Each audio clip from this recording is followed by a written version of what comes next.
guardano la cantigazione di odio che non si sa, guarda, donna, la manda, codice, rubila, ordina e santudia, andata annunzia allegria, gloria, gloria, a Bethlehem guardi, redensia sananse, Deum vobis salvamur, Christum nosso Salvador. Deum vobis salvamur, Christum nosso Salvador.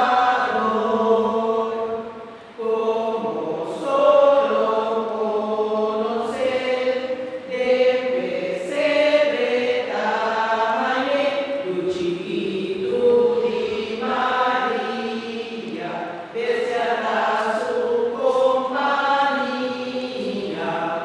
Gloria, gloria, mio damos, oh Señor, mundo su gobernador, la mandaba y adoré, bendición que la trece, la mandaba y adoré, bendición que la trece. Buen día, mi hermana.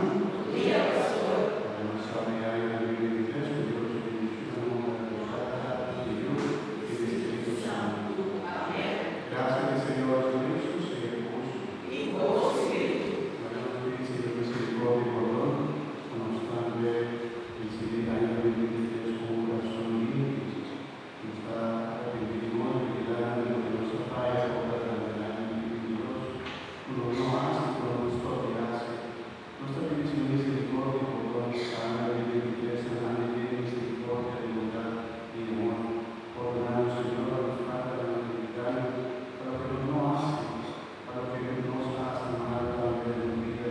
Una nueva gracia, positivo para la vida de Dios, sin año de bendición, que venga a nosotros, sana calidad y no vida, y santidad. Bendicionando y ordenando por ti.